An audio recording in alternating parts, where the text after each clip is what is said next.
The amount of plastic surgeons in South Korea it's a lot, and it makes pricing relatively competitive. It makes them competitive with not even just pricing, but standard of care. I mean, they do have their problems. There are cases of very dangerous ghost surgeons, all of that, but that can happen anywhere, really.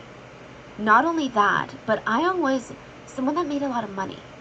She had recently purchased a home in Gangnam, and this is one of the most expensive parts of Seoul, where a tiny apartment can easily go for like $2 million. It's like someone buying an apartment in New York City. They usually have money, right? It just didn't make sense for her to fly to another country when her backyard is filled with her pick of plastic surgeons and cosmetic doctors. It was really hard for a lot of Korean netizens to wrap their heads around this. Another thing is, South Koreans typically have a bit of pride on South Korean plastic surgery. Even my family, they're like, if you ever get surgery, Stephanie, you go to Korea. Not saying that they're better than the doctors in the US, but it's, there's this belief that Koreans know Korean bone structure. It just didn't make sense. A lot of Koreans were arguing all these small details that just didn't add up.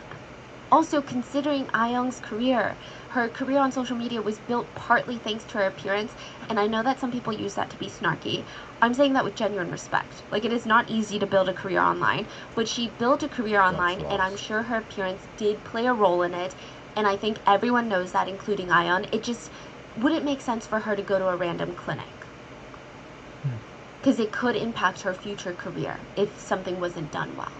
Yeah, it's weird. Doesn't add up. So on top of that, most people, they like to heal in their own beds. If you're getting any sort of work done, even microneedling or a facial that's even a little bit invasive, it's so much nicer to do it at home to bounce back from it. So the idea that she went there for cosmetic work or plastic surgery just didn't make sense. The idea she went there for healthcare didn't make sense. Then came a new idea from netizens. Maybe the clinic was offering something that wasn't legal in South Korea. Maybe a procedure that wasn't regulated and or approved in South Korea or something of that sort, because it looks like she had gone there for something very specific. A Korean national, so a Korean citizen living in Cambodia, like an expat, they said, it just doesn't make sense. It's not even a Korean clinic. It's not even a small random Korean clinic. It's not even like they speak the same language.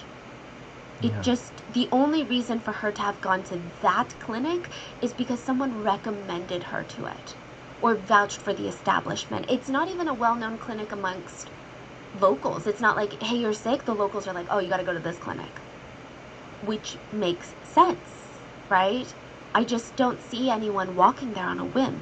Either they have no choice or they wanted to go for whatever reason. Basically, netizens believe that Ayoung wouldn't have gone to a clinic like that unless she was going for something that she needed to get under the table. We're going to get into conspiracies on what that under the table thing is in a little bit, but let's go back to her second visit. On her second visit to the clinic, Ayoung is seen leaving her friend's apartment at around 4 p.m., and she's wearing the same clothes as the day before. This becomes like a whole debate online. Even the fact that she's wearing the same clothes, whole debate. So it's been picked apart. Some people state the fact that she was wearing the same clothes as the day before indicates some sort of mental health crisis. Some sort of, because when you become depressed, hygiene becomes an afterthought. Or maybe if you are feeling some sort of manic episode, hygiene can become an afterthought. I personally don't think so, and I'm going to point out why.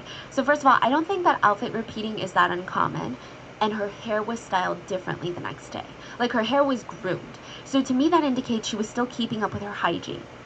So she probably wore the same clothes purely because they weren't dirty and not for any other reason. Like, if she was having some sort of mental health crisis or wasn't in a good headspace, she most likely wouldn't have even done her hair.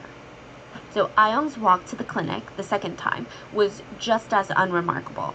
Nothing suspicious, nothing out of the ordinary. She wasn't walking too fast, she wasn't walking too slow. Just kind of like the pace you would walk to a convenience store on the weekend. You're not in a rush to get back to work, but you're not also like so slow that you seem like you're so tired. She wasn't being followed as far as the CCTV could tell, and she was alone. She walks into the clinic at around 4:10 p.m. that day. We don't have CCTV inside the clinic, we just have the outside. 30 minutes pass, no activity. An hour passes, no activity. Then almost an hour and a half after Ayong's first entered the clinic, we see the first sign of any movement. 5:52 p.m. The clinic's door that had been left open, so you know how when you're open for business, sometimes you leave the door open for airflow? It was open the whole time? It was open. Oh. Suddenly slammed shut. Someone switches the bright open, sign off. And that's not their usual... 5:52 p.m. At a random time in the day with a patient still inside. Even if you have a patient inside, I get it. If it's closing hours, you don't want new people to come in and you just want to finish this up, I get it.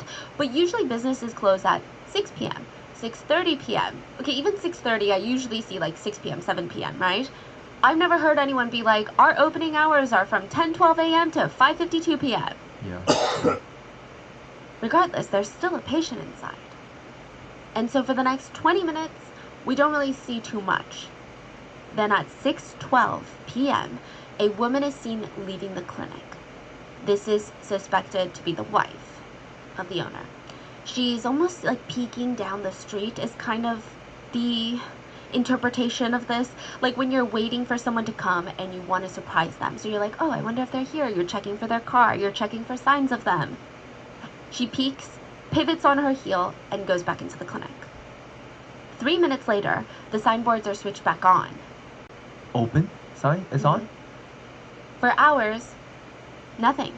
What do you mean for hours? It left on for hours? Yeah, and no activity outside. Okay. For hours, nothing. Silence. It's so quiet. No signs of Ayong, no signs of movement.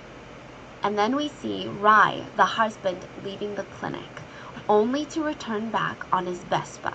So he's seen walking out the clinic, and then he comes back on in his Vespa. Wait, he left in the Vespa? No. Oh, he walked off? Yeah. And came back with the Vespa? Yeah. And that's at what time? This is around like 9 p.m. Oh my goodness. Yeah. Yeah, around like 8, 9, yeah. Okay, then the husband comes back with the Vespa, then his wife comes out of the clinic, gets on his Vespa with him, and then they leave. So now they're both, it seems like he went to go pick up the Vespa, and now he's picking his wife up. And the store is closed finally. Yes, and there's no Ayong. Where is Ayong? She's clearly still in the clinic because she's not on that Vespa, and she hasn't been seen leaving. Why would they just leave a patient in the clinic? The street and the clinic become almost dead quiet after this. Zero activity until about 4 hours later, around 1 a.m. A blue Prius rolls into frame.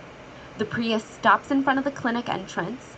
The wife jumps out of the passenger side and goes inside the clinic.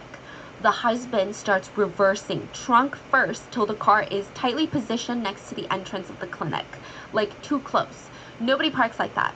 The trunk is also conveniently hidden by the hospital gate, and it is like completely out of view from the CCTV, and even if you were walking by the street, you wouldn't really be able to see what's going on in that trunk. You would just see a Prius's front poking out. It's implied that they do something with the trunk of this car, or place someone in the trunk of this car. And then the Prius pulls out, pauses, the wife jumps back into the passenger seat, and they start zipping out of frame. That same car with the same license plates would later be caught on CCTV cameras near a construction site 40 minutes away, just going back and forth 5 different times. It is speculated that the couple knew about this construction site because it was close to a super popular fishing site that they were known to frequent.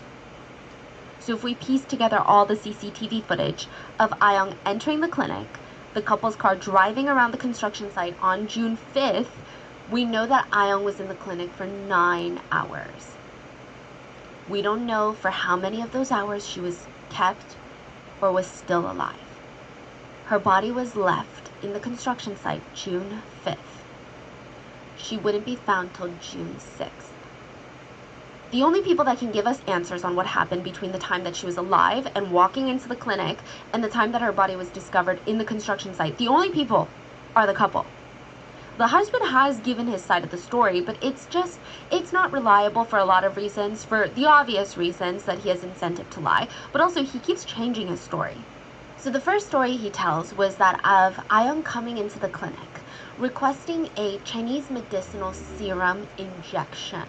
Alright, it's kind of like a plasma injection is how he describes it. He said that this would be used to boost the immune system. He injected her as he would anybody else that walked in through the doors and requested such a serum, but this caused a seizure. For whatever reason, she was not taking it well. She was reacting badly. Now, I think that there is emphasis between a lot of people for the serum that he's talking about. A lot of people have come forward, a lot of Chinese netizens have come forward and said, that just doesn't make sense. This is like a very low stakes injection. It's not like really someone would have to have pre-existing medical conditions